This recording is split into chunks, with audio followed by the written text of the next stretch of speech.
শুনেছ প্রফেসর? ওই আওয়াজটা আমার কানের ভেতর যেন ড্রাম করে বাজাচ্ছে। শব্দ? আমি তো কিছু শুনতে পাচ্ছি না মিকি। তুমি পারবে না প্রফেসর, তোমার কান তো মানুষের। বিড়ালের শ্রবণ শক্তি অনেক বেশি। এটা একটা ইনফ্রাসনিক শব্দ, মানুষের কানের ক্ষমতার বাইরে, কিন্তু মস্তিষ্ক আঘাত করে। 1 মিনিট, আমার মাথাটা কেমন ঝিমঝিম করছে। মিকি, মাথা ঠান্ডা করো। এটা সাধারণ শব্দ নয়, এটাকে বলে অ্যাকুইস্টিক হিপনোসিস। কেউ ইচ্ছা করে এমন ফ্রিকোয়েন্সি তৈরি করছে যা প্রাণীদের আর দুর্বল চিত্তর মানুষদের পাগল করে দিচ্ছে।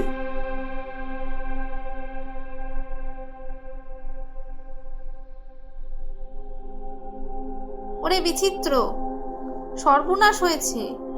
রামলাল কাকা আর গ্রামবাসীরা সবাই মাঝরাতে ঘর থেকে বেরিয়ে ওই ভুতুরে পাহাড়ের দিকে হাঁটতে শুরু করেছে। আমি ডাকলাম, হাত ধরলাম, কিন্তু কেউ কোনো কথা বলছে না। আমি আটকানোরও চেষ্টা করেছিলাম, কিন্তু গায়ের জোরে যেন 10 গুণ বেড়ে গেছে। আমি যা ভয় পাচ্ছিলাম তাই হয়েছে। কেউ শব্দ তরঙ্গ দিয়ে তাদের মস্তিষ্ক হাইজ্যাক করেছে।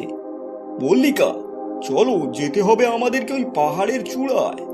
দাঁড়াও, আমি জিপটা বের করছি। মিকি, তোমার এই কান জোড়া দিয়ে সিগন্যালটা ট্র্যাক করো। আমাদের এই পাহাড়ের চূড়ায় যেতে হবে। বোকা মানুষের দল। প্রাচীন তিব্বতী মন্ত্র আর আধুনিক বিজ্ঞানের ফ্রিকোয়েন্সি যখন একসাথে মেশে, তখন কেউ তার হাত থেকে বাঁচতে পারে না। কাল ভোরের মধ্যে ওই পাহাড়ের নিচে লুকিয়ে থাকা প্রাচীন সোনার খনিটা এই গ্রামবাসীরাই আমাকে ঘুরে বের করে দেবে। তাদের ক্লান্তিবোধ নেই, কারণ তাদের মগজ এখন আমার হাতের রিমোট। এসো বিচিত্র, এসো। তোমার নাম অনেক শুনেছি। দেখি তোমার বিজ্ঞান, তোমার এই মহান সায়েন্স। হ্যাঁ, মহান সায়েন্স এই মরণ ফাঁদ থেকে নিজেকে কিভাবে বাঁচায়।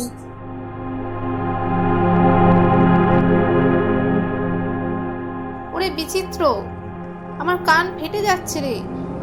মনে হচ্ছে মাথার ভিতরে 1000টা ভ্রমর গুনগুন করছে। জিপটা থামা, আমি আর পাচ্ছি না।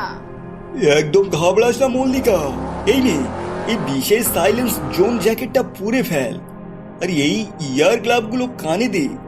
এগুলো সাধারণ তুলনায় ও নয়, এগুলো শব্দের কম্পন শুষে নেয়।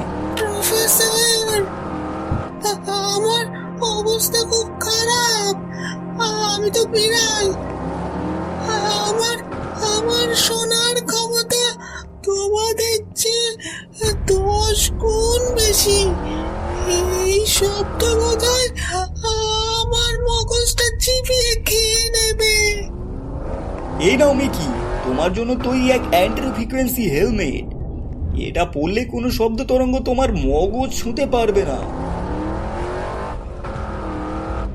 রামলাল কাকা থামুন, আপনারা কি করছেন? ওরে বিমল, কথা বল। কোনো লাভ নেই মল্লিকা, ওরা এখন এক গভীর সম্বন্ধের অধীনে। ওদের কান এখন তিনজিংয়ের ওই বড় ঘন্টাগুলোর সাথে টিউন করা। আমাদের এই ঘন্টাগুলোকে ধ্বংস করতে হবে। আমার এই সোনিক ব্লাস্ট তোমাদের এই খেলনা জ্যাকেট দিয়ে আটকানো যাবে না বিচিত্র। এই শব্দ দিয়ে আমি পাহাড় ধসিয়ে দিতে পারি, তোমাদের হাড়গোড় গুঁড়ো করে দিতে পারি।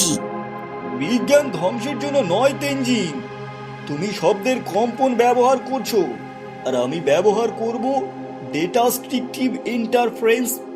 মল্লিকা, জিপের পেছন থেকে আমার ওই সাউন্ড গানটা বের করো। এই তো পেয়েছি, কিন্তু এটা চালাবো কি করে?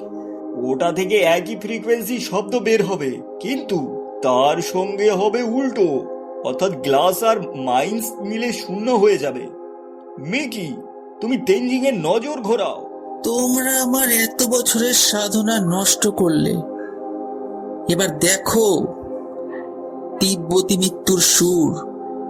এই বাঁশির শব্দ শুনলে তোমাদের হৃৎপিণ্ড একেবারে থমকে যাবে। মল্লিকা, কান চেপে ধরো। মিকি, ওর বাঁশিটা কাটতে হবে। মল্লিকা, আমার পকেটে একটা ছোট কাঁচের টিউব আছে, ওটা বের করো। ওটা ভ্যাকুম গ্রেনেড। এটা কি করবো বিচিত্র? ছুঁড়ে মারবো? হ্যাঁ, ওটা ছুঁড়ে মারো। ওটা একটা ছোট বোমার মতো ফাটবে। ছুঁড়ে মারো।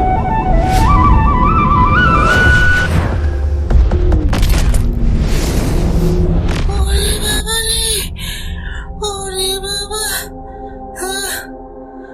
অল্পের জন্য মগজটা বেঁচে গেল।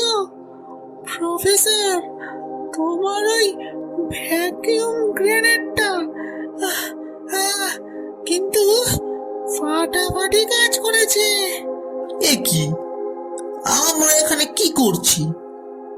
আমার হাতে এই কোদাল গেল? আমি তো ঘরে ঘুমাচ্ছিলাম। সব বলবো রামলাল মশাই, আগে আপনার সুস্থ হন। তেনজিংকে পুলিশে দেওয়ার ব্যবস্থা করতে হবে। সোনার খনির পাওয়ার লোভে ও গোটা গ্রামকে দাসে পরিণত করতে চেয়েছিল।